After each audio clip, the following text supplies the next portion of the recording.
Well, I think it is important that we change how we tax digital companies. I have said that this in the past. It will continue to be my view. But I'm actually optimistic about our ability to make progress on this inside the OECD. I think we need to view what is happening inside the OECD at the moment as a pause that is happening for many different reasons. But I think it will be possible later on in the year, or maybe early next year, to make progress inside the OECD. And when that happens, I think that in turn will enable Europe to make its own decisions.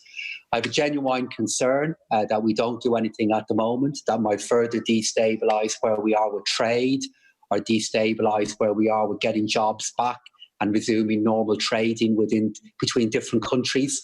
And it's why I believe the OECD is the right forum for making progress. But I think it will be able to make progress as we move later on in the year. The Americans have walked out of those conversations so far, though, Minister, and Europe doesn't seem to want to wait. So can you just give us a sense of how Ireland would be treated in a situation where Europe does push forward? Do you fear a backlash against Ireland? Well, actually, lots of different countries within the European Union have had a similar view to us in relation to digital taxation and concerns about what that could cause in terms of a response from other countries, the effect that it might have in innovation and research within Europe.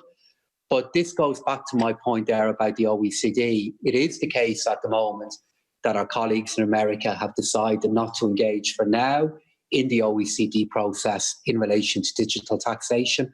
But I believe as we move through the year, as we look at where the global and national economies are going to be towards the end of 2020, I do believe it will be possible to make global progress on this issue.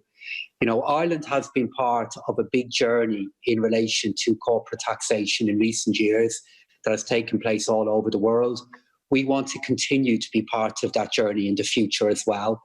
And inside the Eurogroup, I will be a voice for trying to make that happen, while respecting the fact that tax competition inside certain boundaries is an important part of the economic model of a number of members of the European Union.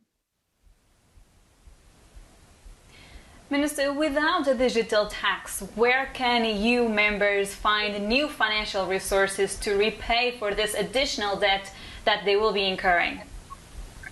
So a number of different ideas have been put forward in relation to this, and we need to look at all of them quite carefully.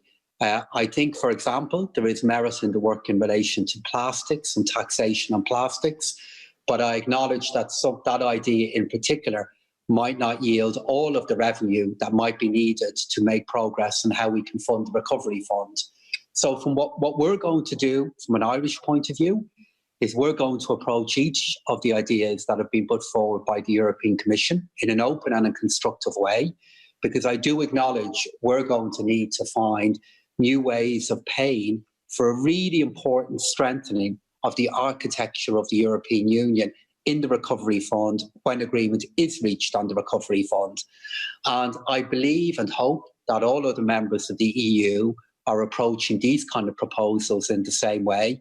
And if I'm the Eurogroup president or not, I think it is very important that we do reach agreement in relation to how we can fund the recovery fund, because this recovery fund, the work that's being done by finance ministers at the moment in additional backstops for the euro, are the kind of ideas that can play such a pivotal role in driving the creation of jobs again as we live with and then we beat COVID, and in getting investment flowing through the European Union again. A decade ago, Ireland in particular experienced the consequences of not having that architecture in place.